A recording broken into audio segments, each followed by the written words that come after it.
Ça fait vraiment plaisir de vous accueillir aujourd'hui, puis je vous souhaite la bienvenue à notre table ronde intitulée « Témoigner de son agression sexuelle dans les médias sociaux, quels enjeux pour les victimes ».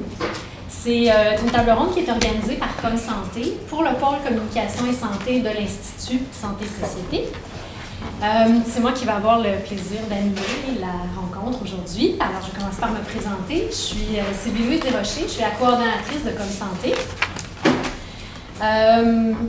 Aujourd'hui, chacune de nos 4 panélistes va commencer par faire une présentation d'à peu près 15 à 20 minutes. Et puis, par la suite, on va avoir une discussion tous ensemble. Alors, c'est un sujet, comme vous le savez, qui depuis plusieurs mois est très présent dans les médias. Mais disons que ça fait déjà quelques années qu'on retrouve sur différents médias sociaux des témoignages de femmes et d'hommes qui racontent leur agression sexuelle. Il y a certains auteurs qui ont souligné les risques associés à cette pratique. D'autres ont mis plutôt en évidence certains des aspects positifs. Par exemple, que les médias sociaux peuvent représenter une alternative aux espaces médiatiques traditionnels. Cependant, la question du témoignage d'agression sexuelle en ligne et de ses impacts pour les victimes reste encore peu documentée. Donc, d'où l'intérêt d'en discuter avec vous aujourd'hui puis d'échanger sur le sujet. Alors, je vais passer la parole tout de suite à Christine Thoer, qui est professeure au département de communication sociale et publique de l'UQAM et qui a préparé sa présentation en collaboration avec Rim Benzaza, qui est assistante de recherche à ComSanté. Alors, merci Sylvie Louise. Moi, je voudrais aussi remercier l'Institut Santé et Société parce que, non seulement pour l'organisation de la table ronde, mais parce qu'ils ont également financé la recherche dont je vais vous présenter une partie. Et je voudrais remercier notre animatrice à ComSanté, mais aussi Élise Ducharme, parce que toutes les deux, elles ont été vraiment à l'origine de l'organisation de cette table ronde. Et remercier Rim Benzaza. Je ne sais pas si tu peux te lever, Rim. Donc, qui travaille comme assistante de recherche sur ce projet. Et c'est vraiment la possibilité qu'on soit en mesure de le présenter aujourd'hui. Et grâce à son implication et son efficacité qui sont vraiment à souligner. Alors, la question du témoignage, c'est pas une question nouvelle, et la question du témoignage d'agression non plus. Le témoignage existe depuis longtemps et il a été identifié, que ce soit en sociologie clinique ou dans les groupes féministes qui peuvent l'intégrer à des formes thérapeutiques depuis un certain nombre d'années, en montrant que les récits peuvent permettre de déconstruire les relations de pouvoir dans lesquelles les individus peuvent se sentir enfermés. Pourquoi ? Parce que, entre autres, le témoignage public peut aussi être vu comme une façon d'aider la victime en lui permettant d'être entendue, de bénéficier d'un regard bienveillant et de ce fait-là aussi de se reconnaître comme victime, entre autres, ce qui est déjà une première étape. Avec les médias sociaux, et là on voit qu'on est dans une culture du témoignage où on a de plus en plus de témoignages qui se multiplient sur les médias sociaux, avec aussi cette culture de l'extimité où on révèle une intimité mais de manière publique. Mais le témoignage acquiert une autre dimension parce que d'une part, il a une plus grande visibilité, ce qui est lié à la connexion des plateformes, mais aussi au phénomène de viralité. Et surtout aussi, il a une dimension d'instantanéité, puisque du confort de ma maison, je peux mettre en ligne mon témoignage très rapidement et hop, ça y est, il est en ligne. Alors l'objectif de cette table ronde, c'est de cerner les enjeux que posent ces témoignages en ligne, tant pour les victimes, mais aussi pour les différents éléments de la société, les différents acteurs qui vont les entendre ou qui ne vont pas les entendre. Donc, comme le soulignait tout à l'heure Sylvie Louise, on voit de plus en plus de témoignages dans les réseaux sociaux depuis un certain nombre d'années, et ces témoignages vont prendre différentes formes. Des premières plateformes, on va voir apparaître ces témoignages chez les blogs personnels où on trouve justement des récits d'agression. On peut en trouver aussi sur des sites comme Doctissimo qui a tout un ensemble de forums et qui au Québec, pour tout ce qui est information sur la santé, est un des sites les plus consultés. On peut en trouver dans la communauté Reddit. où là, ils vont être présentés sous forme d'écrits, mais ils peuvent aussi être présentés sous forme de mimes, ces photos personnalisées qui vont être utilisées pour faire passer un court message. On en trouve également sur YouTube. Alors là, le témoignage peut prendre différents formats avec quelquefois, c'est la victime qui est filmée directement. Dans certains cas, on va voir la victime qui raconte son histoire. On va voir une succession d'images avec soit une voix off, soit un superposé d'écrits. Et quelquefois aussi, on va voir des jeunes femmes qui présentent une suite de pancartes. On en retrouve aussi sur des sites comme Post Secret, où là, on va envoyer un message et l'idée, c'est qu'il va s'afficher, mais pendant un court laps de temps. Donc, c'est l'idée du témoignage éphémère, d'une certaine façon.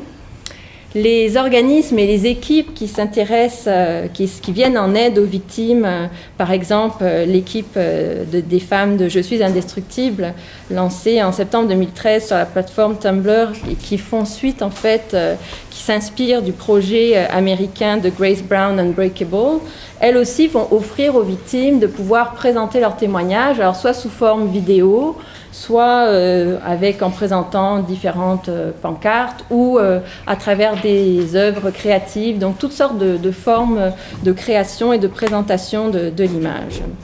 On retrouve aussi des témoignages sur différentes pages Facebook de différents organismes, et notamment, par exemple, de groupes de féministes activistes comme Alerta Feminista, le groupe des activistes radicales de l'UQAM, qui vont offrir la possibilité de publier un témoignage de manière publique, nominale ou non, sur leur page Facebook, et ça va se retrouver pour différents organismes.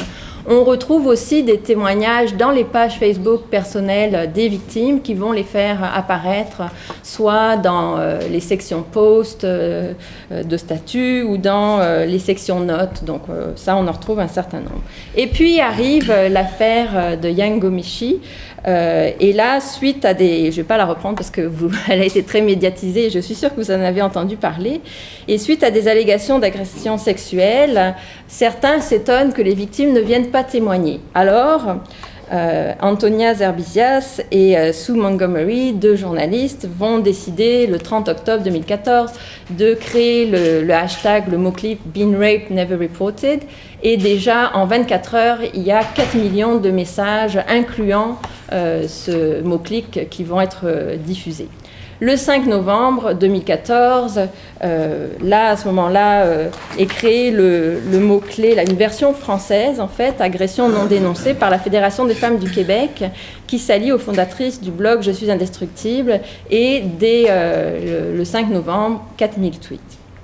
Alors, l'objectif, en fait, de la recherche que nous avons décidé de mener et que nous avions commencé avant toute cette affaire et tout ce mouvement autour des mots-clics agression non dénoncée, c'est de documenter la façon dont les femmes utilisent les plateformes des médias sociaux pour témoigner de leur expérience d'agression sexuelle.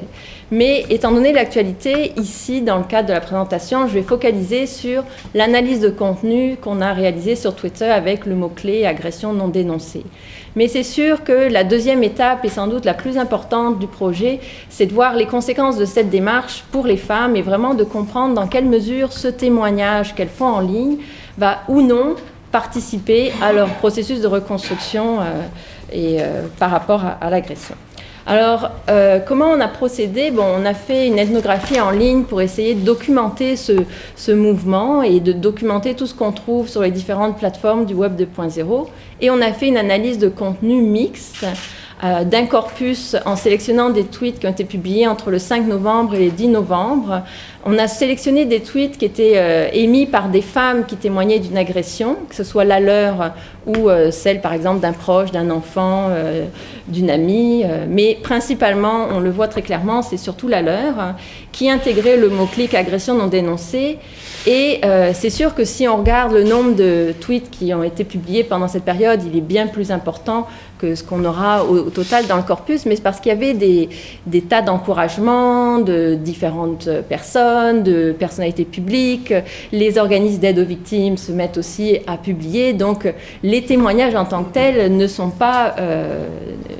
sont un des éléments qu'on retrouve finalement avec le mot-clic agression non dénoncée. Donc au total, on a 320 tweets publiés par 184 femmes et qui, comme je le disais tout à l'heure, pour la presque totalité, parlent de leur agression. Ensuite, en termes d'analyse de contenu, on s'est intéressé d'une part à regarder le profil de l'auteur du tweet, donc d'essayer de voir mais qui est derrière ce tweet, parce qu'il y a un profil qui est renseigné, mais c'est 160 caractères, alors c'est sûr qu'on n'a pas énormément d'informations. Regarder un peu toutes les informations qu'on pouvait avoir sur les femmes qui témoignaient en ligne, et on a fait une analyse de contenu du tweet en essayant de voir mais quel est l'objectif du message et qu'est-ce qu'elles disent en fait dans ce tweet-là, qu'est-ce qu'on en sait. Ce qu'il en ressort. Alors, en termes de profil, les femmes, l'âge est très rarement mentionné. Dans le profil en tant que tel, il n'est pratiquement jamais. Dans les tweets, il arrive que l'âge soit mentionné, mais on ne peut pas du tout en tenir compte. Par contre, ce qui est intéressant, c'est qu'il y a 66% des femmes qui ont témoigné dans notre corpus, donc, qui ont affiché une photo. Donc, on voit que c'est vraiment une volonté de témoigner de manière publique et nominale.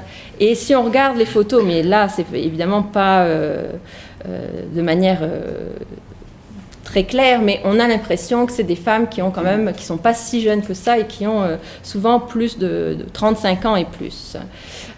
Si on regarde les catégories de femmes, on a déjà 44% des femmes qui sont soit des personnalités publiques, des professionnels des médias, des universitaires, des blogueuses, des activistes. Donc on se rend compte qu'on a 44% des femmes qui sont habituées à utiliser le web et souvent habituées à l'utiliser dans une perspective professionnelle. Par contre, on a 56% qui sont d'autres femmes qu'on ne peut pas identifier par les informations qu'elles donnent quand elles écrivent sur Twitter. Mais si on regarde quand toutes ces femmes se sont inscrites sur Twitter, et on peut voir la date d'inscription, on se rend compte que plus de 80% d'entre elles étaient inscrites avant octobre 2013, donc bien avant que se produise cette affaire-là.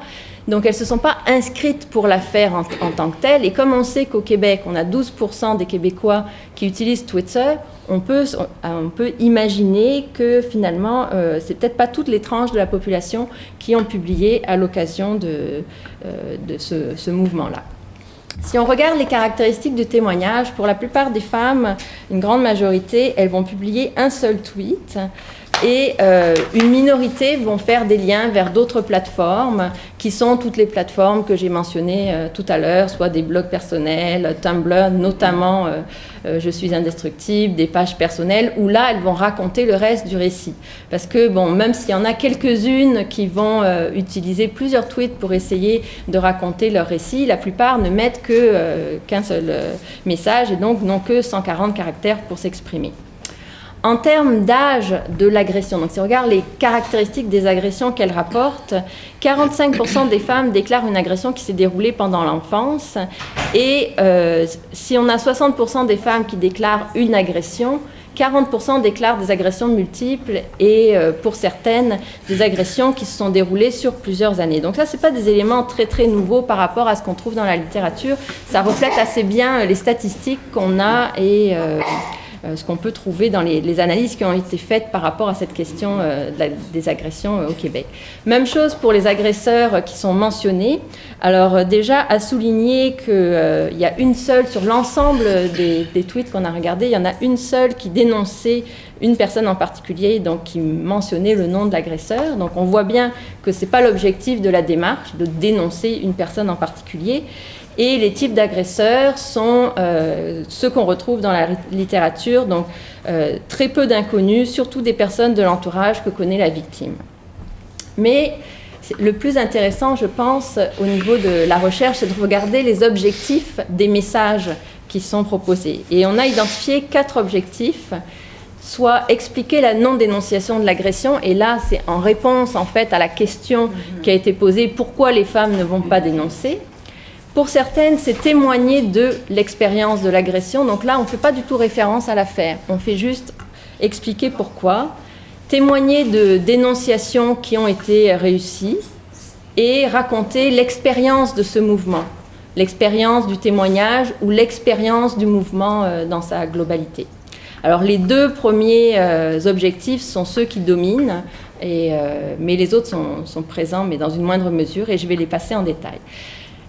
Les premiers, pourquoi on ne témoigne pas? Là encore, on retrouve tous les motifs qui sont présentés dans la littérature, et je vous en ai cité quelques-uns. Donc c'est la honte, le sentiment de culpabilité, le fait qu'on est trop jeune pour savoir qu'il s'agissait d'une agression. Quand c'est une agression par un membre de la famille ou par l'entourage, la peur de la réaction de la famille, la peur de perdre l'amour des proches, d'être mis au banc de la famille, voire à la porte, la peur que les adultes ou même, c'est pas la peur, mais le constat que les adultes ne voient pas ou ne veulent pas voir, qu'ils minimisent l'agression, voire qu'ils invalident le témoignage.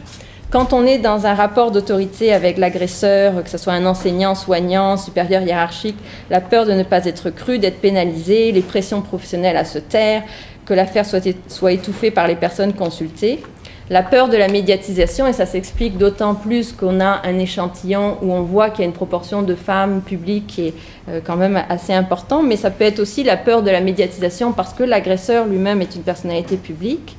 La crainte d'être vu à jamais et traité comme une victime, l'attitude éprouvée ou anticipée de la police ou des acteurs judiciaires qui ne m'ont pas cru, qui vont souligner l'absence de preuves, le fait d'être jugé coupable, donc tout ce qui renvoie à la procédure et qui a été largement souligné.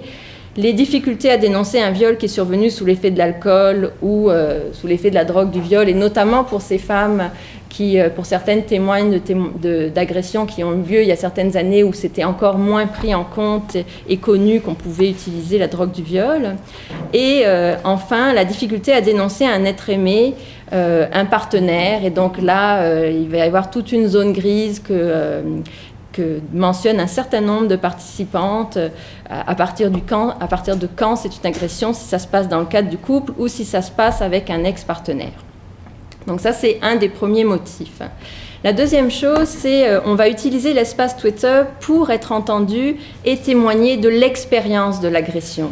Donc là, on raconte son histoire. Alors, on a 140 caractères, c'est limité, mais on raconte comment ça s'est passé. Ou alors, on raconte les conséquences de l'agression sur son parcours et on raconte la souffrance.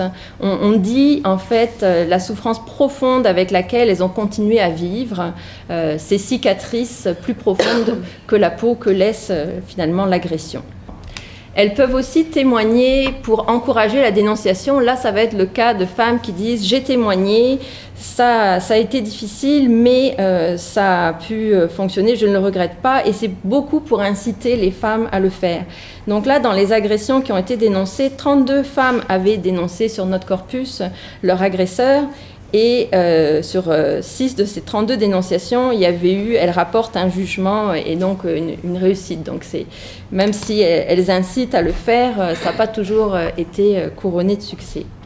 Enfin, pour celles qui témoignent de la participation au mouvement, il y a en fait une sorte d'ambivalence. D'un côté, les femmes vont dire oui, c'est une expérience qui est libératrice et elles vont insister « merci à vous toutes pour le courage ». Et on sent que ce mouvement de témoignage, ce ne sont pas des dénonciations en tant que telles, a vraiment aidé certaines à témoigner. Le sentiment aussi de ne pas se sentir seule parce qu'on lit les témoignages des autres et donc certaines disent je ne suis pas encore prête à témoigner mais le fait que vous soyez là, je me rapproche, je commence à merci pour votre force. Et on le voit aussi dans les commentaires parce que 32% des femmes qui ont publié vont recevoir des commentaires ou voir leur tweet être retweeté. Et ça, on sait que quand on écrit sur les médias sociaux, ces formes de commentaires ou le fait juste ça peut être un j'aime, mais sur Twitter, c'est le fait d'être retweeté, c'est vraiment perçu comme une marque de reconnaissance et donc ça aide. Mais pour certaines, elles vont témoigner d'une expérience difficile en soulignant que ça fait revivre le traumatisme et que d'une certaine façon, elles ont besoin de s'éloigner du flot de paroles qui finalement les fait revivre à chaque fois cette expérience et les bouleverse. D'ailleurs, à ce titre, nous, ce qu'on a fait, c'est qu'on saisissait les tweets au fur et à mesure qu'ils paraissaient parce qu'on suivait le mouvement en direct, mais pas la nuit. Il faut quelques pauses. Et donc, on s'est rendu compte que par rapport... Lise rigole. Par rapport à ce que... on peut trouver par la suite, si on essaie de retrouver les témoignages, certains n'y sont plus. Donc, il semblerait que certaines femmes aient supprimé leurs témoignages. Donc, on peut imaginer, mais c'est à vérifier, que finalement, les conséquences de l'après-témoignage ne sont pas toujours si évidentes et que par la suite, on décide de l'enlever. Qui, s'il n'a pas été retweeté, est possible. Donc, en conclusion, ce qu'on peut dire, c'est que si on regarde les caractéristiques des agressions, les caractéristiques des agresseurs, les motifs pour lesquels on n'a pas dénoncé, tout ça concorde avec ce qui est rapporté dans la littérature. Et une des difficultés, notamment, qu'expriment les femmes, c'est cette difficulté à reconnaître l'agression dans le couple ou de la part d'un ex. Vraiment, plusieurs vont témoigner d'une zone grise. Et en fait, c'est la problématique du consentement à la relation sexuelle au sein du couple. Et Marie-Ève Lang aura l'occasion de discuter sur ce sujet. Une autre question, enfin une autre conclusion qu'on peut porter, c'est est-ce que le mouvement a rejoint toutes les femmes et finalement est-ce qu'il a été efficace ? Alors, on voit que la majorité des femmes qui étaient sur Twitter étaient des femmes qui étaient déjà sur Twitter, et on peut se demander comment solliciter des témoignages de toutes les tranches de la population. Alors certes, peut-être que ce ne sont pas toutes les femmes et toutes les tranches de la population qui ont témoigné sur Twitter, mais du fait de la circulation des témoignages d'une plateforme à l'autre, et là ça a été vraiment très marqué. Par exemple, Je suis indestructible a repris plusieurs des témoignages, a annoncé tout à l'heure qu'ils en étaient au 200e témoignage qu'ils reprenaient, qu'ils affichaient sur leur site. Radio-Canada, donc les médias traditionnels aussi, ont repris sur leur site plusieurs des témoignages, donc il y avait une possibilité de revoir les témoignages dans différents endroits, plus toute la médiatisation de l'affaire, parce que c'est un animateur radio vedette. Donc toute cette médiatisation a fait en sorte que les témoignages ont pas mal circulé en dehors de Twitter. Donc même si la plateforme n'est pas accessible pour tous, on peut imaginer qu'elle a été largement vue. Et par ailleurs, les organismes d'aide aux victimes ont saisi l'occasion d'investir aussi la plateforme Twitter, mais les autres plateformes de médias sociaux et les médias traditionnels aussi, pour pouvoir parler des enjeux des agressions sexuelles, pouvoir parler des vrais enjeux, présenter les ressources. Il y avait beaucoup de messages pour dire présenter les ressources d'aide. Et d'ailleurs, les différents centres ont observé une augmentation des demandes d'aide. Donc on voit que ça a eu une efficacité et Nathalie Duhamel va aborder cette question-là aussi. En termes d'efficacité aussi, oui, ça a contribué à mettre cette question-là sur l'agenda politique. Et on voit comme en témoigne finalement l'annonce récente, mais pas tellement publicisée, c'est assez intéressant, de la création d'une commission parlementaire et d'un forum itinérant pour réfléchir sur justement ces enjeux-là, les questions qui entourent les agressions, et essayer d'arriver, on l'espère, à une solution concertée.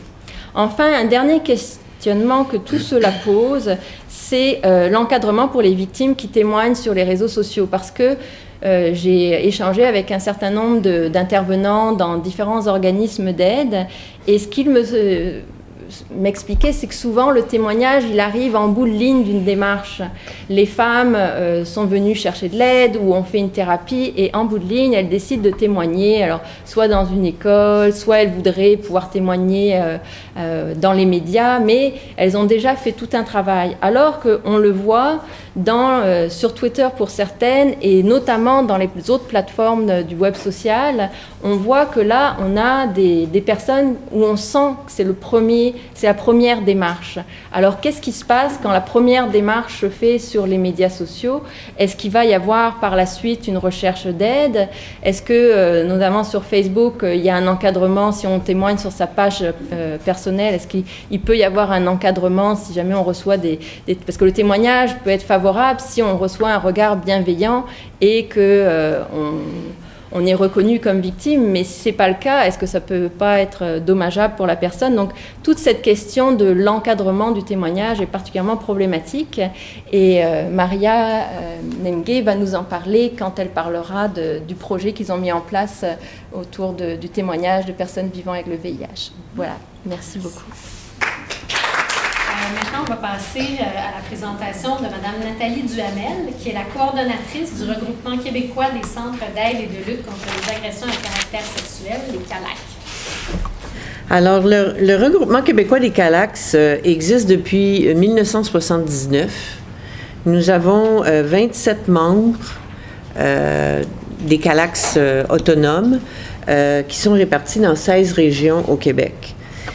Les membres du regroupement interviennent en relation d'aide, en prévention auprès des jeunes et du public de leur communauté locale par la voie d'activités de sensibilisation, dont une journée annuelle que nous appelons la journée d'action contre la violence sexuelle faite aux femmes.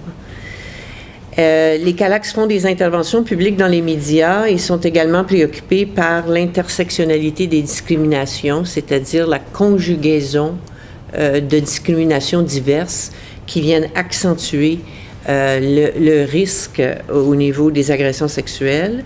Nos membres sont également préoccupés par l'hypersexualisation de l'espace public, la banalisation de la violence sexuelle, la prostitution et la violence sexuelle sur l'Internet.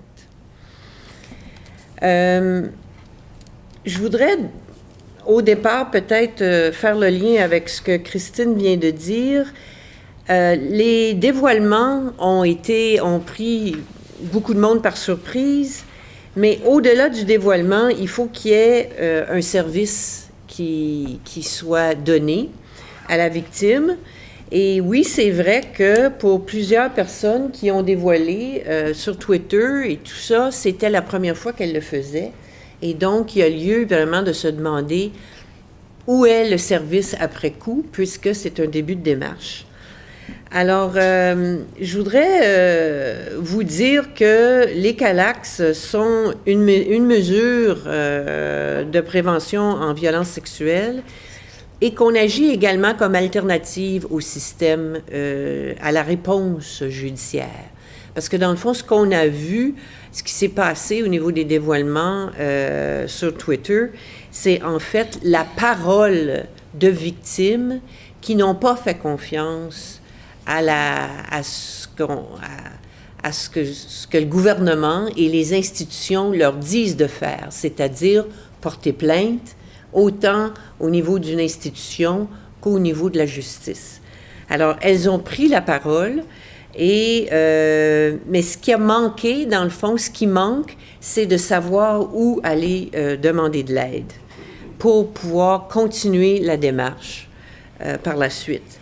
Alors, les Calax sont bien ancrés dans leur communauté, puis on s'adresse autant aux femmes qu'aux jeunes filles et à leurs familles. On offre des services en individuel, puis on offre également des démarches de groupe. On offre de l'accompagnement dans les démarches qui peuvent impliquer aussi une démarche éventuellement que la femme pourrait choisir d'aller en justice, de vraiment dénoncer et de porter plainte. J'ai envie de vous dire aussi que le regroupement est né en 79, donc on est vraiment né dans la foulée du mouvement des femmes au Québec.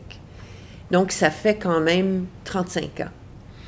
Et ce que le dévoilement sur Twitter nous a fait prendre conscience, c'est de l'ampleur de la problématique, mais aussi d'un certain écart au niveau de comment les victimes, la difficulté pour les victimes de savoir où s'adresser puis où aller chercher de l'aide.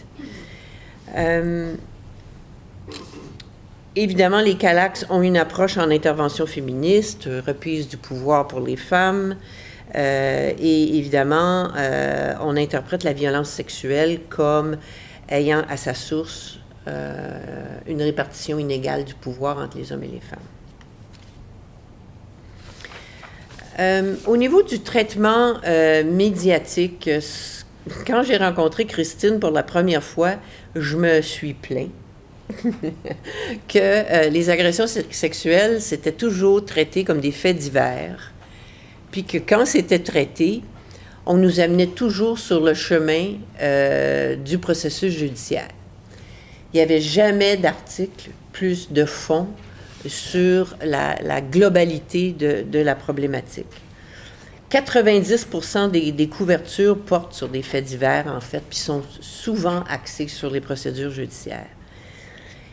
les articles portant sur les agressions sexuelles, la définition, les conséquences, les mythes et les préjugés, qui iraient chercher, par exemple, les opinions d'experts, des résultats d'enquête, des reportages de fond, sont vraiment minoritaires. Le hashtag agression non dénoncée, on a vu vraiment un intérêt plus prononcé pour couvrir les agressions sexuelles par à peu près toutes les personnes qui ont un profil journalistique moindrement important ont fait leur papier sur les agressions sexuelles. Mais l'intérêt auquel on fait... le risque auquel on fait face, c'est que l'intérêt retombe. Ça nous amène à dire que les médias, qu'ils soient traditionnels ou sociaux, ne sont pas un partenaire idéal pour prévenir les agressions sexuelles. Ils sont peut-être un partenaire idéal pour les dévoilements, notamment Twitter, mais ça ne peut pas s'arrêter là. Ils retiennent trop souvent l'aspect judiciarisant et sensationnaliste des causes. Ils parlent rarement de l'amplitude des agressions sexuelles, c'est-à-dire, par exemple, les causes de harcèlement, l'inceste, la cyberprédation, voire même l'exploitation sexuelle. On souligne rarement que ce sont les jeunes femmes, voire les mineurs, qui sont les plus à risque, et que les femmes de la diversité, c'est-à-dire les femmes immigrantes, réfugiées, handicapées, et même les femmes autochtones, sont davantage à risque que les autres femmes. On surreprésente les cas impliquant les personnes en situation d'autorité. Ça intéresse beaucoup les médias, alors que la plupart des agressions sexuelles sont commises par des conjoints, des pères, des frères, des amis, des collègues. On parle davantage des conséquences pour les agresseurs, mais pas souvent des conséquences pour les victimes, et presque jamais des ressources d'aide. Ce qui nous amène cette année, quand nous allons tenir notre journée d'action, qui est toujours au mois de septembre, on va mettre l'accent sur les conséquences pour les victimes. Parce que maintenant, suite à ce qui s'est passé au mois de novembre, je pense que tout le monde va s'entendre que les agressions sexuelles, c'est une réalité que beaucoup de femmes vivent. Ça a vraiment été largement dévoilé, sauf que ce dont on n'a pas tant parlé de ça, c'est les conséquences. C'est quoi le prix que les femmes payent? Et en analysant, en comprenant mieux le prix que les femmes payent, on va davantage comprendre pourquoi les femmes ne vont pas du côté du système judiciaire ou même des systèmes de plainte en harcèlement des institutions. Les femmes ont des craintes face aux conséquences. Quand elles portent plainte, elles ont des craintes par rapport au prix trop élevé qu'elles auraient à payer par rapport à leur famille, parce que c'est souvent un proche, leurs amis, leur travail. Et les fruits, souvent, des démarches sont très décevants. Les délais sont interminables. Il y a une faible retention des plaintes par les procureurs de la Couronne. Les femmes peuvent être soumises à des contre-interrogatoires et au bout du compte, les sentences sont très souvent décevantes. Christine vous a parlé qu'on s'achemine tranquillement vers une commission parlementaire et des forums sur les agressions sexuelles qui vont nous permettre de parler de ce que nous attendons d'un troisième plan d'action en agression sexuelle. Mais pour le moment, malheureusement, on n'a aucune information sur comment ça va s'organiser, qui va être invité, les forums itinérants vont se produire dans quelle ville, comment tout ça va se déployer. Je ne pourrais pas vous le dire à l'heure où on se parle. Ce qu'on aimerait voir, une des grandes demandes que nous allons faire dans le cadre de ces forums ou commissions parlementaires, c'est évidemment un retour des cours d'éducation sexuelle dans les écoles, parce qu'on pense que vraiment la prévention, ça commence jeune. Et on aimerait aussi beaucoup que le gouvernement investisse dans une campagne de sensibilisation grand public sur les agressions sexuelles.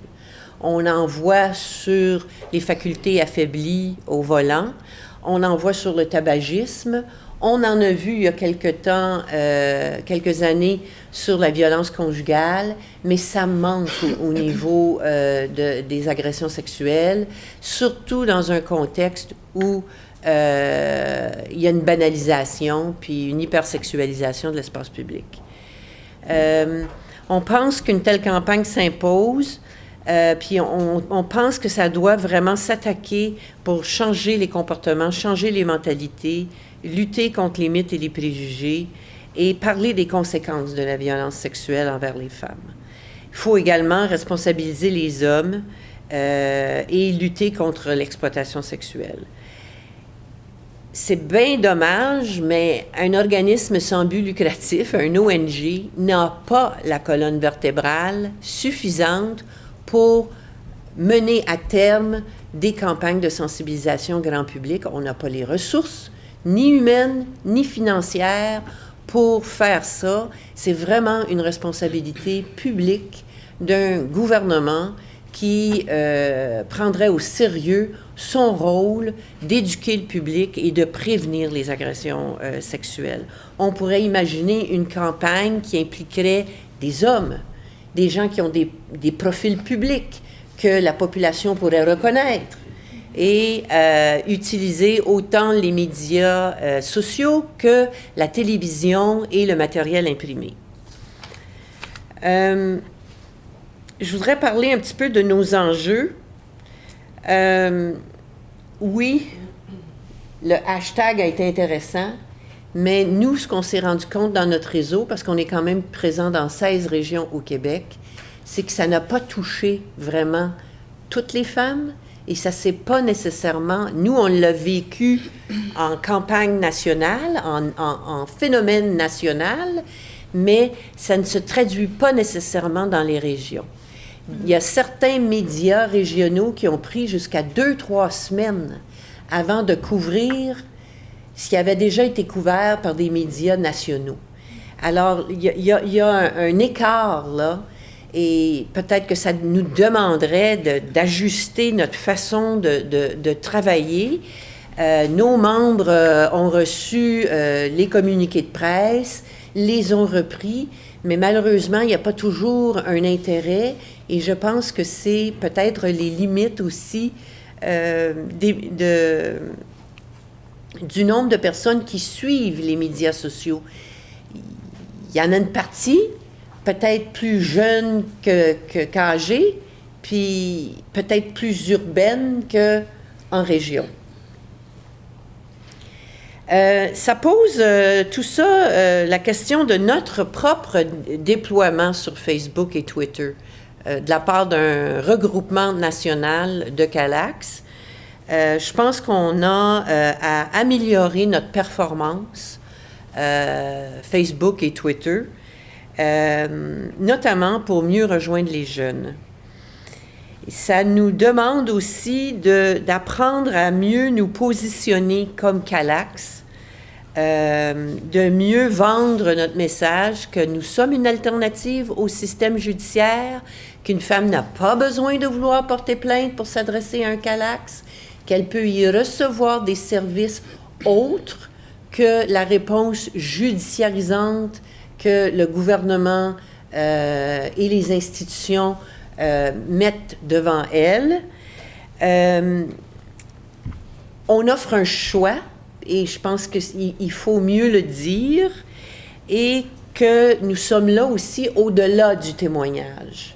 Parce que si le témoignage est la première prise de parole, ça prend quelque chose aussi qui va venir soutenir par la suite la femme qui aura pris cette première parole.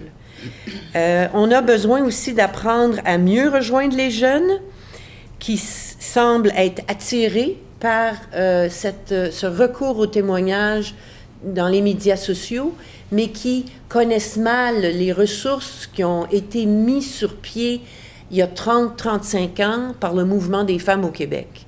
Alors, il y a un travail à faire pour mieux les rejoindre et à prendre davantage la mesure que ce qu'on a vu au mois de novembre, dans le fond, c'est vraiment l'expression d'un manque de confiance envers la réponse qui est offerte aux femmes qui vivent une agression sexuelle. Elle est trop judiciarisante, elle demande trop à une femme victime d'identifier son agresseur pour être prise au sérieux, et elle ne prend pas suffisamment en compte le prix à payer pour une femme de s'avancer et de se déclarer, dans le fond, victime d'une agression et de vivre avec toutes les conséquences qui viennent avec. Alors, ben voilà, c'est un peu ce que j'avais à vous dire aujourd'hui. Merci. Merci beaucoup. On va passer maintenant à notre prochaine panéliste, Marianne Landry-Mensa, qui est professeure à l'École de travail social à Lyon. Bonjour, bonjour. Merci d'être là en grand nombre et merci à mes collègues d'avoir mis la table sur ce sujet. Je vais nous emmener dans un monde ou un univers un peu parallèle. Ce sera à nous, à vous, à moi de faire les liens. Je mène avec plusieurs partenaires depuis quelques années un projet qui maintenant s'appelle Culture du témoignage et on s'intéresse justement à l'utilisation du récit personnel et intime comme instrument de changement social. Alors c'est peut-être dans cette logique-là que j'ai été invitée aujourd'hui. Ce que je vais vous présenter, c'est d'abord quelques définitions qu'on utilise pour parler du témoignage, de la culture du témoignage. Ensuite, quelques données de recherche concernant l'expérience du témoignage de personnes vivant avec le VIH. Donc là, on est dans une logique différente de celle de la victimisation suite à une agression sexuelle. Et je vais terminer en esquissant certains des éléments de l'accompagnement social de cette expérience de témoignage auprès de personnes vivant avec le VIH. Alors, en termes de définition, je pense que c'est important de situer le cadre peut-être un peu plus théorique qu'on a choisi de mettre en œuvre dans notre projet. On considère le témoignage comme un récit à la première personne, certes, à propos d'une partie intime de sa vie, de parler au « je », mais souvent en référence à un collectif, à une communauté, à une expérience commune, à une expérience partagée, d'une communauté vivante ou disparue. Ça, c'est un élément important dans notre projet et qui revêt une dimension plus ou moins fabriquée ou construite. Donc, que ce soit un témoignage face à face en direct, qui soit mise dans l'engrenage d'un média traditionnel ou socio-numérique, reste que l'histoire que je raconte comprend plusieurs éléments de construction et de préfabrication. On parle, nous, dans le groupe, de culture du témoignage. C'est un concept qui vient surtout des études culturelles, et je pourrais citer Sarah Ahmed, entre autres. Mais ça veut dire qu'on comprend le témoignage comme étant une dynamique entre plusieurs acteurs sociaux. Donc, les acteurs qui sont impliqués dans la production du récit, la personne témoin, le « je » qui parle, mais aussi les accompagnateurs sociaux ou les coproducteurs, qui peuvent être des intervenantes sociales, qui peuvent être des médias, qui peuvent être des chercheurs, donc tous ceux qui participent à la construction ou même à la diffusion de l'histoire. Il ne faut pas oublier l'acteur important du public, hein? Donc toute la question de la réception, ceux qui consomment ces histoires personnelles. Et finalement, un autre acteur qui est important, c'est celui du contexte. Le contexte sociétal, certes, mais aussi le contexte technique ou médiatique. En regard de la situation des personnes vivant avec le VIH, on est dans un contexte où il y a criminalisation de la non-divulgation, et l'utilisation de plus en plus impressionnante des technologies numériques. Je tiens aussi à souligner que notre projet s'intéresse à développer une réflexion sur la culture du témoignage de communautés sexuelles très spécifiques. Parce que, au-delà du récit sur l'agression sexuelle, qui émerge effectivement beaucoup en lien avec le début de l'intervention féministe dans les années 1960-1970, mais avant cela aussi, est apparue au cours des années 80 une prolifération de récits personnels, notamment sur son orientation sexuelle, sur son expression de genre, sur le vécu avec le VIH, c'est ce qui nous concerne aujourd'hui, sur l'expérience du travail du sexe, sur les relations polyamoureuses, et j'en passe. On est donc parti de l'idée que le témoignage, dans sa dimension culturelle, revêt l'allure d'une stratégie d'intervention sociale et culturelle qui vise à briser le silence, l'invisibilité, et qui mobilise des savoirs, entre autres les savoirs qu'on pourrait dire sauvages de l'expérience personnelle, mais aussi de la diversité des personnes. Un témoignage, est-ce qu'il est vrai, est-ce qu'il est faux? En tout cas, il est unique et il y en aura plusieurs à partir d'une même expérience ou d'une même rencontre. Il peut y avoir plusieurs histoires. Une des choses qui est particulière, c'est que les communautés avec lesquelles on travaille, contrairement au message qu'on a entendu tout à l'heure vis-à-vis le témoignage de personnes ayant vécu une agression sexuelle, on est au contraire dans une visée voulant sortir de la victimisation et plutôt d'être reconnu comme fier, comme contribuant à la société. Alors, au cours des 10 dernières années, on a tenté de comprendre ce phénomène de la culture du témoignage auprès de groupes qui œuvrent avec les personnes vivant avec le VIH. Ça a pris plusieurs formes. Je vais vite là, parce que c'est vraiment du détail logistique. Mais disons qu'on est parti d'une part à analyser comment les médias traditionnels, la presse écrite, parlent du VIH et des personnes vivant avec la maladie. De là, c'est dégager l'importance de cibler les histoires, comment elles sont réappropriées, montées, coupées, censurées par l'engrenage médiatique, pour interviewer des personnes qui ont eu cette expérience de livrer un témoignage dans différentes formes de médias. Et à partir de ces résultats-là, on a développé une tournée québécoise dans différentes régions pour parler avec les intervenants sur leur pratique d'accompagnement social auprès de ces personnes qui donnent un témoignage. Je vais vous donner donc quelques éléments qui pourraient être pertinents là, pour la suite de la discussion.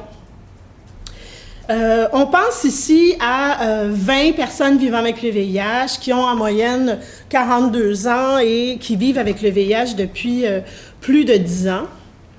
Ces personnes ont une expérience formidable du témoignage, c'est-à-dire qui traversent plusieurs médias. On pense à l'imprimé, à l'audiovisuel, à l'art vivant, à l'Internet, et aussi à travers des projets artistiques et communautaires comme la veille électronique. Elles ont une longue expérience des médias journalistiques et beaucoup de critiques à cet égard-là. Et elles utilisent aussi d'autres lieux publics pour témoigner. Donc, je pense que c'est important de situer le témoignage dans les médias sociaux ou socio-numériques à l'intérieur d'un ensemble de lieux publics où les histoires personnelles circulent. Je vais donc partager avec vous certains éléments de ces entrevues, entre autres l'idée de pourquoi témoigner publiquement. Un pont que je ferai avec les données présentées par Christine tout à l'heure, c'est qu'effectivement, les personnes vivant avec le VIH qui utilisent le témoignage le font généralement dans un moment, on pourrait dire, charnière de leur cheminement, où il y a une bonne acceptation de la maladie, où il y a un soutien interpersonnel, voire même professionnel qui les entoure. Reste qu'il y a quand même des personnes qu'on a rencontrées qui n'avaient jamais dévoilé leur statut séropositif, mais par contre utilisaient le témoignage public. Donc, pourquoi témoigner publiquement? Il y a effectivement bon nombre de raisons. Se libérer, lancer un message plutôt collectif sur la prévention. Ça peut être aussi une stratégie de coming out, particulièrement pour les hommes. On s'est posé la question aussi avec ces personnes témoins, à savoir, est-ce que c'était vraiment leur décision de témoigner? Et on pourra, à la lumière de certains de ces extraits d'entrevues, ce sont tous des pseudonymes, soit dit en passant, on pourra dégager que c'est souvent un moment où la personne sentait qu'elle n'avait pas le choix de témoigner, même si, en quelque sorte, il y a eu une décision de le faire. Donc, on pourrait faire le parallèle avec le tweet, le moment où tu appuies le bouton pour l'envoyer. Ça va? Oui. On a aussi posé des questions, à savoir cette expérience du témoignage public dans plusieurs médias.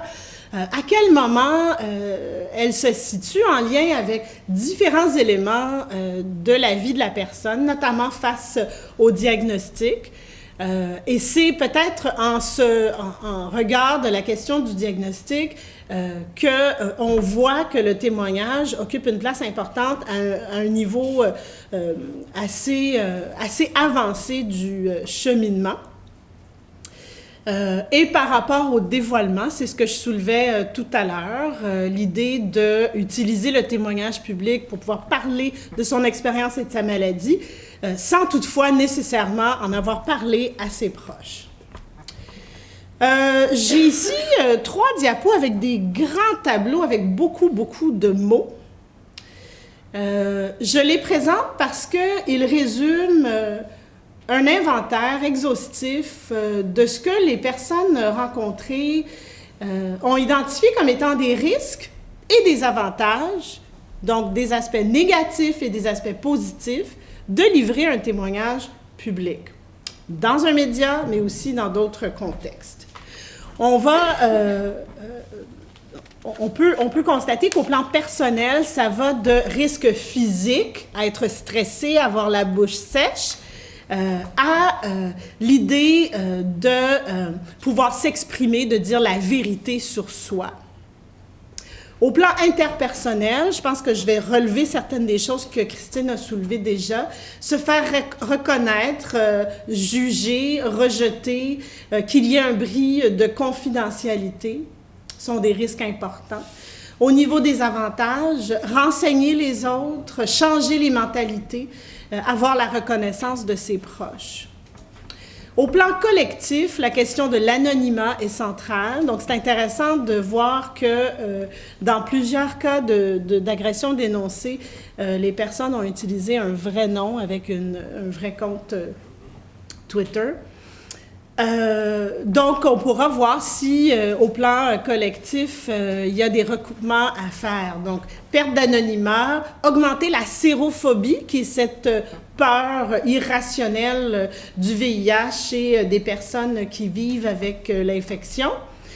Mais au plan, on pourrait dire, des avantages, la liste est beaucoup plus longue et on comprend que les avantages collectifs touche à la fois la société comme horizon, comme abstraction, mais aussi la communauté elle-même des personnes vivant avec le VIH. Donc, plusieurs personnes en entrevue ont parlé du fait que si leurs histoires peuvent rejoindre d'autres personnes vivant avec le VIH, c'est aussi à elles qu'elles s'adressent. Donc, au niveau des retombées, j'y vais rondement. Je veux vous amener maintenant pour la conclusion de ces éléments de recherche avec des personnes vivant avec le VIH, à notre manière d'essayer de voir qu'est-ce qui se fait comme encadrement entourant l'expérience du témoignage de personnes vivant avec le VIH. On a donc produit un outil qui est en ligne. Je ne sais pas si ça va marcher, hein, pour essayer. qui donc est accessible en allant sur le site culturedutémoignage.ca, un document qui s'appelle Porte-voix, que j'ai aussi des copies, le papier, si vous voulez consulter. Donc, l'idée, c'est d'identifier, entre autres, des pratiques qui peuvent être mises en place avant le témoignage, pendant le témoignage et après le témoignage. Donc, si j'énumère un peu avec vous, je pense que les stratégies et les ressources qui sont disponibles dans les CALAX sont certainement très aidantes avant, pendant et après, dans un contexte de témoignage, dans un média peut-être traditionnel ou un témoignage public. Mais pour les médias sociaux, tu l'as bien soulevé, Nathalie, à voir s'il y aurait des choses à identifier. Donc, rapidement, ce sont des outils et des réflexions qui peuvent être mises en place, surtout par les personnes qui accompagnent la personne témoignante. Donc, l'idée, c'est de maintenir un lien à travers toutes ces étapes-là. Et une des choses qu'on s'est rencontrées en parcourant les différents organismes membres de la COC-SIDA, la Coalition des organismes communautaires de lutte contre le sida, c'est que plusieurs organismes avaient mis en place des outils, des stratégies, des manières d'encadrer, de soutenir les personnes vivant avec le VIH avant le témoignage, pendant un peu, mais après, souvent, c'est là où la question pouvait peut-être être plus épineuse. Nous avons donc réuni dans le document Porte-voix une série de ressources qui proviennent des groupes communautaires et aussi de milieux de recherche qui visent à favoriser cet accompagnement social-là, que ce soit une politique d'encadrement. Donc, il y a des organismes qui ont développé une pratique assez contraignante, à savoir que toutes les demandes de témoignage doivent passer à travers un certain filtre et doivent ou non être rémunérées. Il y a toutes ces questions-là qui sont également suscitées. On a aussi des outils pour aider à la préparation d'une personne témoin. Donc, de faire cet inventaire des risques et des avantages de livrer son histoire personnelle publiquement dans une plateforme médiatique ou en face-à-face. Donc, ça, c'est des ressources qui nous viennent aussi d'un groupe communautaire de France. Je terminerai en disant que le porte-voix, j'ai de la difficulté avec ma technologie, comprend aussi des études de cas. Et dans ce sens-là, ce serait peut-être intéressant à identifier comme peut-être une autre source d'accompagnement social aux victimes d'agressions sexuelles qui partagent leurs histoires dans les médias sociaux. C'est l'idée d'avoir mis en place des histoires qui sont, dans notre cas, basées sur des faits vécus et de susciter une réflexion au sein des équipes d'intervenantes, ici, dans notre cas, d'intervenants dans le milieu communautaire de lutte contre le VIH, de susciter des réflexions sur les dilemmes éthiques que ça soulève. Entre autres, je peux prendre ici l'histoire de Paul. L'idée, c'est que la mise en situation explique qu'une personne dans un organisme veut vraiment livrer son histoire car il pense que cela va aider la mission de l'organisme. On pourrait imaginer une personne victime d'agression sexuelle qui s'investit d'une certaine mission très collective, voire même avec peut-être une abnégation, là, de dire je vais raconter mon histoire pour aider ce groupe, sans nécessairement avoir fait l'inventaire des avantages et des risques de cette situation de témoignage public. Ce que la mise en situation nous amène à voir, c'est d'identifier qui gagne et qui perd dans cette situation-là et jusqu'où la question de l'autonomie, de l'autodétermination des personnes, à quel prix on peut effectivement laisser un témoignage être rendu public. Donc, je crois que ça donne certaines matières à réflexion pour les intervenants, les intervenantes qui souhaitent accompagner socialement les personnes qui désirent livrer un témoignage public. Cela dit, il y a donc dans ces différentes ressources des liens à faire avec ce qui pourrait être proposé en lien avec l'agression sexuelle. Ce que je trouve assez formidable, c'est que à ce jour, ça semble être quelque chose de nouveau, l'accompagnement en lien avec l'agression sexuelle dans un média social, alors qu'il existe des ressources pour un accompagnement social en lien avec un témoignage public dans d'autres contextes. Donc, il faudrait voir qu'est-ce qui est plus ou moins adapté ou adaptable. Alors, ça termine ma courte présentation sur l'univers, j'ai envie de dire, parallèle aujourd'hui, mais pour moi, il y a énormément de liens. Un de ces liens-là, je crois qu'il faut le souligner. Nathalie Duhamel parlait de l'intersectionnalité, ou du moins de l'enchevêtrement des différents systèmes d'oppression qui font en sorte que certaines personnes sont non seulement plus à risque d'être victimisées, mais sont aussi plus à risque de ne pas être crues, de ne pas être entendues. Hein? Donc, cette alternative à la judiciarisation est intéressante pour les personnes qui sont au cœur de ces intersections-là. Le travail que nous, on fait avec des communautés sexuelles, c'est clairement de voir à partir de maintenant et de la discussion qu'on a aujourd'hui, que sont ces contenus sur les agressions sexuelles dénoncées. En fait, dans chaque corpus de témoignages qu'on a repéré, que ce soit avec des personnes vivant avec le VIH, que ce soit des minorités sexuelles et de genre, que ce soit avec les personnes qui ont une expérience de travail du sexe, il y a dans ces témoignages-là des histoires d'agression sexuelle. Et je trouve que peut-être là, il y aurait un pont à établir ensemble. Merci. Alors, on va passer à notre dernière panéliste, mais non la moindre. Alors, je vous présente ma collègue Marie-Ève Blanc, qui est postdoctorante à ComSanté et Syndicat. Alors moi, aujourd'hui, je suis venue vous parler du concept d'agentivité sexuelle. C'est un concept qui est très complexe, mais très, très intéressant, sur lequel j'ai travaillé dans le cadre de mon doctorat en communication, et particulièrement sur la question des liens qui se tissent entre le concept d'agentivité sexuelle et le concept de consentement.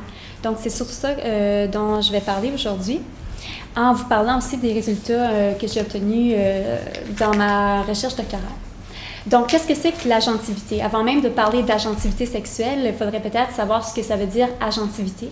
Dans agentivité, il y a le mot agent, c'est-à-dire quelqu'un qui est capable d'agir, qui est un acteur dans sa vie, donc qui est capable de faire des choix, et ce, malgré les contraintes sociales dans lesquelles il se situe. C'est-à-dire qu'il n'y a personne qui est en dehors de la société. On est tous dans une société, donc il y a des structures sociales qui sont parsemées, par exemple, de rapports de pouvoir, de sexe, etc.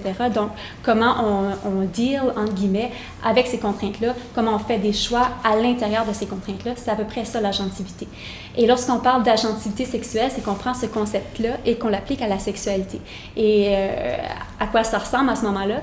Ça ressemble à une volonté de s'investir dans sa sexualité, une capacité de prendre en charge son corps et sa sexualité. Et là-dedans, il y a des notions d'action, c'est-à-dire on ne peut pas être un acteur sans agir. Donc, il y a des notions d'initiative, de conscience du désir, de sentiment de confiance et de liberté dans sa sexualité, mais aussi de contrôle et de reconnaissance de ses limites. Vous allez voir que ça, c'est une définition qui est un peu normative, mais on n'a quasiment pas le choix d'aller un peu dans la normativité pour comprendre le concept, pour ensuite voir à quel degré il peut être normatif. Donc, dans ma recherche doctorale, ce que je me suis posé comme question, d'abord, c'était que cherchent les jeunes femmes sur Internet? La question qui englobait ce questionnement plus précis-là, c'était comment les jeunes femmes qui sont des usagères d'Internet, comment elles agissent dans le contexte plus global de leur sexualité. C'est-à-dire comment, précisément, elles exercent du pouvoir dans leur relation de couple ou dans leur relation sexuelle hors couple. Et le but de tout ça, c'est de contribuer à la discussion sur la sexualité adolescente et des jeunes femmes, parce que les participants de ma recherche avaient de 17 à 21 ans. Donc, il y en avait certaines qui étaient adolescentes, mais à la fin de l'adolescence, et des jeunes femmes. Et documenter les façons dont ces jeunes femmes-là expriment leur agentivité et négocient le consentement sexuel, et donc exercent du pouvoir dans le couple. Et ça, je trouvais que c'était important, surtout dans un contexte d'hypersexualisation où les jeunes femmes dans les médias sont souvent vues comme des victimes. Et donc là, on pouvait enfin leur donner une voix et donc une légitimité de parole par le biais de cette recherche-là. Mais c'est sûr que c'était pas le seul moyen, là, mais c'en était un. Mais pour comprendre l'agentivité, je pense que c'est important de se situer dans le contexte des liens qui se tissent entre agentivité sexuelle, normes sociales, médias et aussi consentement. Consentement, on va y aller un peu plus tard. C'est qu'on peut se poser la question, est-ce que les filles peuvent véritablement faire des choix dans un contexte où l'hétéronormativité, par exemple, ou le patriarcat, la marchandisation de la sexualité limite en quelque sorte les choix possibles? On peut aussi se poser la question, mais qu'est-ce qui arrive si une fille se plie à des pratiques qu'on juge, nous, submissives et qu'on estime, c'est son choix, et que là, on commence à rentrer dans une logique circulaire, c'est son choix, donc je ne peux pas juger, donc je ne peux pas critiquer, donc je ne peux pas vraiment en parler. Donc ça, c'est pas très productif. Et on peut se poser la question, est-ce qu'on peut vraiment les critiquer, même si ces choix-là ne concordent pas avec les attentes féministes? Et si on veut que leurs actions concordent avec une attente féministe, est-ce qu'on n'est pas en train de leur imposer une nouvelle norme qui est celle de la norme féministe? Donc ça, c'est plein de questions que j'ai dû me poser durant ma thèse et ça avait l'air d'une impasse, mais ça n'en est pas un. Il y a plusieurs façons de remédier, de trouver des réponses, des éléments de réponse à ces questions-là. D'abord, par exemple, en restituant le concept d'agentivité dans son contexte théorique. C'est-à-dire que Anthony Giddens, par exemple, c'est un sociologue qui a beaucoup parlé d'agentivité et lui, il disait il parlait de dualité du structurel, c'est-à-dire qu'on ne peut pas échapper, comme je le disais tantôt, aux structures. Donc, la question, si je recule, la question, est-ce qu'on peut véritablement faire des choix si on a l'impression que ces choix-là sont décidés à l'avance pour nous? Bien, la question, c'est oui, c'est justement comment faire des choix au quotidien, malgré le fait que la société nous impose à un certain degré un certain nombre de choix disponibles. Aussi, une façon de sortir de l'impasse, c'est d'accorder une crédibilité de parole aux participants, parce que on peut dire, mais là, elle se rend pas compte que, donc, elle est sous une fausse conscience, dans le fond, qu'elle fait ça, puis que ça n'a pas d'allure. Donc, moi, je dis non. Je pense qu'il faut plutôt suspendre son jugement, puis essayer de voir comment elles, avec leurs émotions, avec leurs expériences, elles arrivent à comprendre leurs propres expériences, leurs propres vécus, et donc, situer par et pour elles-mêmes les conditions de leurs expériences. Et avec ma recherche, j'ai bien vu que c'était très, très possible. C'est-à-dire qu'une fille qui ne fait pas nécessairement preuve d'agentivité sexuelle dans sa vie sexuelle est capable de le dire et d'expliquer peut-être pas nécessairement pourquoi, mais comment ça se passe dans sa vie sexuelle et à quel point elle n'est pas en accord avec ses propres actions. Aussi, je pense qu'on peut critiquer le contexte social qui mène au comportement, donc on peut critiquer l'aspect macro-social de tout ça, mais je pense pas qu'on devrait critiquer le comportement des filles comme tel, parce que là, on rentre dans un jugement. C'est-à-dire qu'il y a eu beaucoup de critiques sur le concept d'agentivité sexuelle parce que dans certaines recherches, on distinguait à l'avance un comportement qu'on jugeait sain et un comportement qu'on jugeait malsain. Et là, par exemple, je prends par exemple la fellation, qu'est-ce qu'on fait avec ça? Est-ce que cette fille-là le fait parce qu'elle est soumise au pouvoir de l'homme ou est-ce que c'est son choix puis elle veut s'amuser dans sa sexualité? Et la solution que moi j'y apporte, c'est qu'on ne devrait pas juger le comportement en tant que tel et distinguer un bon comportement d'un mauvais, mais plutôt aller voir les justifications derrière le comportement, comment la participante ou la fille s'explique ce comportement-là, donc la laisser parler par et pour elle-même. Et on voit alors qu'on a déjà la solution, on n'a pas besoin de juger un comportement à l'avance. Donc ce que j'ai fait pour apprendre sur les façons dont les femmes agissent dans leur sexualité, c'est que, d'abord, je vous l'ai dit, il y avait 2 volets. Il y avait le volet, les usages qu'elles font d'Internet pour trouver des réponses à leurs questions. Et ça, c'était surtout par le moyen d'un blog que j'ai voulu priver parce que je voulais encourager la confidence. Ça ressemblait à ça. J'ai eu 30 participantes qui ont rédigé chacun pas chacun, mais chacun un blog. Donc, j'ai eu 30 blogs. Et parmi ces 30 participantes-là, il y a 25 qui ont accepté de se rendre à l'entrevue, qui suivaient après, parce que vu que c'était une nouvelle méthode qui n'avait pas été essayée à ma connaissance auparavant, donc j'ai voulu éviter que ça fasse un flop total. Et donc, je les ai rencontrées chacune après pour une entrevue qui durait à peu près 45 minutes, mais qui pouvait aller jusqu'à 1 heure, 1 heure et quart.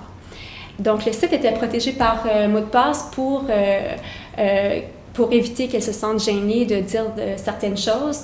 Et ça encourage d'une certaine façon la confidence parce que ça ressemble à un journal intime, sauf qu'il est rédigé un peu à la manière d'un blog. Et comme elles avaient 3 mois pour rédiger ce blog-là, et même plus si elles le souhaitaient, donc elles avaient le temps de faire du sens de ce qu'elles avaient vécu, donc ça augmentait la réflexivité chez elles. Et en plus, bonus pour moi, ça brisait la glace pour les entrevues qui suivaient, parce que là, elles avaient déjà l'impression de me connaître, même si elles ne m'avaient jamais trop vue, sauf au recrutement. Donc, elles savaient que j'avais lu leur billet, et donc elles savaient de quoi on allait parler, etc., même si elles ne savaient pas nécessairement que durant l'entrevue, on allait plus parler de relations de pouvoir, alors que dans le blog, je leur demandais « Parle-moi de sexualité, parle-moi des liens que tu fais entre sexualité et Internet, et surtout, qu'est-ce que tu cherches sur Internet, que trouves-tu, comment tu juges les contenus, etc., comment tu te sens quand tu cherches. » Donc ça, c'était la question des usages. Et alors, à la suite de ça, en entrevue, c'était la question plus de l'agentivité. Là, c'était des questions comme quand tu te fais l'amour avec ton premier copain, comment ça se passait, ton deuxième, ton troisième. Puis là, je faisais avec elle, par exemple, l'expérience, le jeu de la balance, c'est-à-dire comment tu estimes que tu avais de pouvoir, toi, par rapport à lui, ça ressemblait à quoi, puis comment tu aurais aimé avoir de pouvoir par rapport à lui. Puis ça pouvait changer, ça pouvait être j'aurais aimé que ce soit un peu moins moi parce que je suis à l'aise avec le fait qu'il décide, ou ça pouvait être l'inverse, je trouvais que j'avais pas assez de pouvoir et lui décidait tout. Donc, elles avaient alors l'occasion d'expliquer un peu comment ça se passait, le consentement puis la négociation des pouvoirs dans leur couple. Les résultats, qu'est-ce que ça donne? Je me concentre aujourd'hui sur les résultats qui ont rapport à l'agentivité et surtout qui ont rapport au consentement.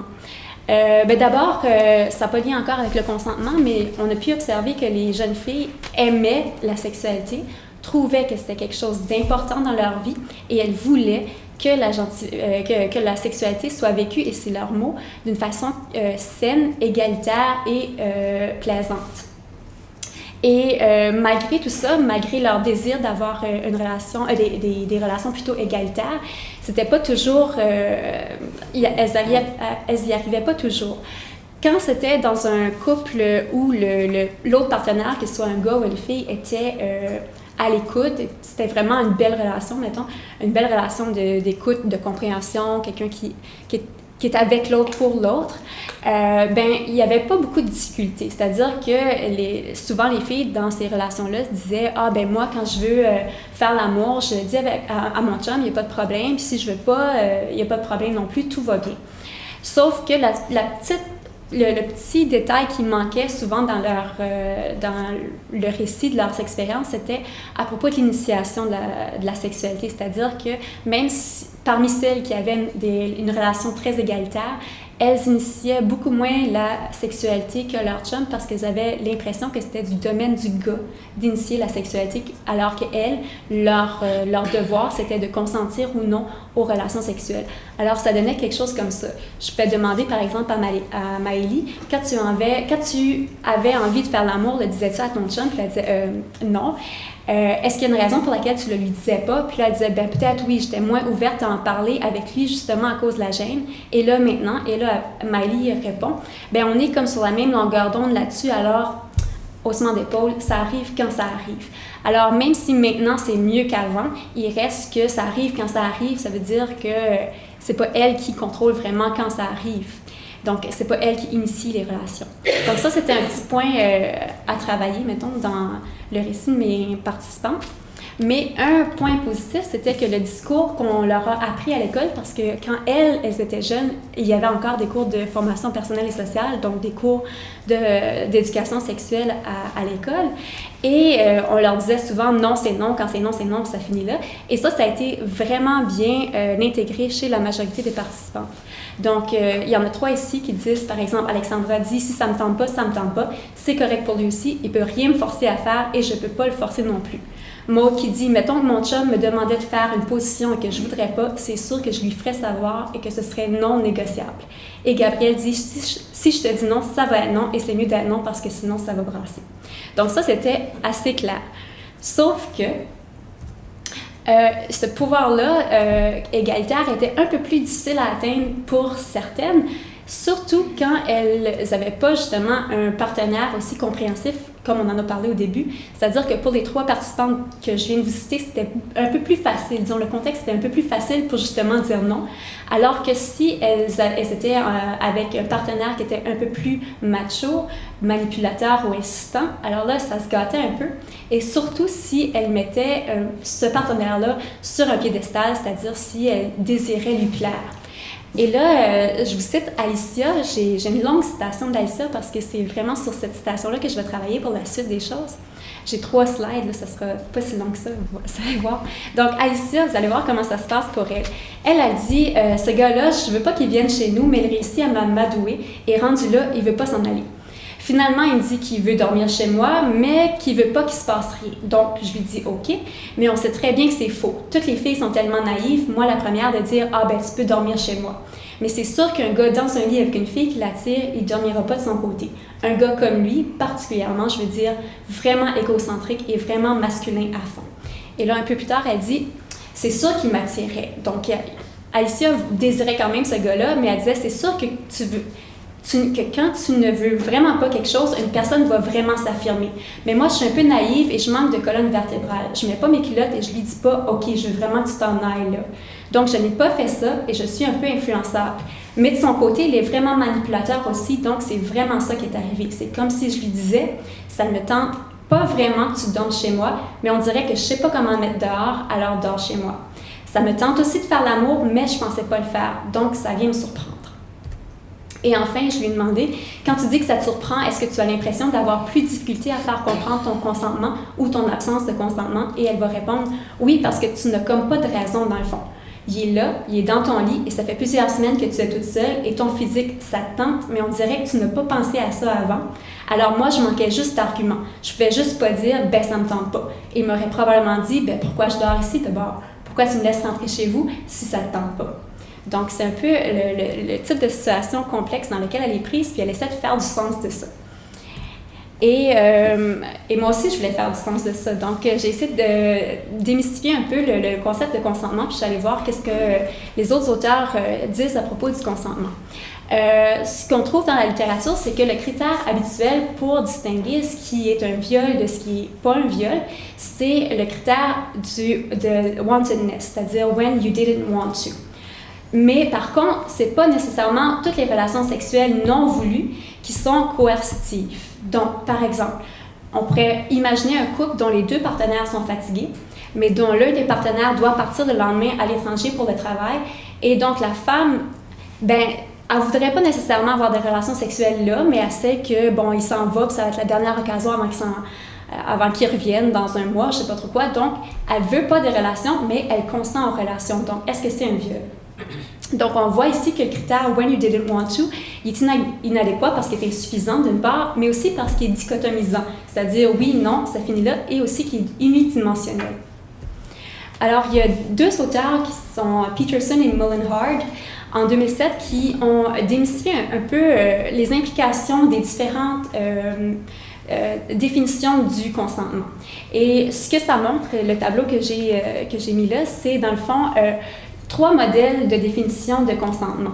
En haut, on a le modèle dominant qu'on a d'habitude, qui fait équivaloir la notion de vouloir des relations, c'est-à-dire les désirer, et la notion de consentir aux relations, c'est-à-dire être d'accord ou pas à faire l'amour ou à faire tout autre acte sexuel. Donc, ce qui arrive avec le fait d'équivaloir vouloir et consentir, c'est que ça rend 2 situations complètement impossibles. C'est-à-dire que des rapports voulus et non consensuels sont impossibles, ça n'existe pas, et des rapports consensuels mais non voulus, c'est aussi impossible. Ça, c'est le problème principal du modèle dominant 1, mettons, mais il y a aussi un autre modèle dominant qui dit que le viol, qu'est-ce que c'est le viol? Ce serait des rapports non voulus et non consentis, donc ça prendrait les 2 pour que ce soit le viol. Mais il y a un problème parce qu'un rapport, à ce moment-là, des rapports voulus et consensuels, c'est pas un viol, mais des rapports voulus et non consensuels, c'est aussi pas un viol, alors qu'ils sont non consentis. Ça veut dire que ça, les implications de ça, je reprends ma phrase. Les implications de ça, ça pourrait s'illustrer, par exemple, dans une situation où la fille avait des symptômes physiques, mettons de l'excitation sexuelle, mais elle ne consentait pas aux relations. Par exemple, j'ai un examen le lendemain, ça me tente, mais je te dis non. Alors là, elle veut physiquement la relation, mais elle ne consentit pas. Et si, par exemple, son copain ou n'importe qui se force sur elle, ben là, ça serait, à mon avis, un viol, alors qu'avec cette conception-là, c'est pas possible. Alors, ce que proposent Peterson et Mullenhard, c'est plutôt de faire la distinction entre vouloir et entre consentir. Et de dire que pour que ce soit un viol, il faut qu'il y ait absence de consentement, peu importe s'il y a eu du désir et peu importe si ça a été voulu ou non.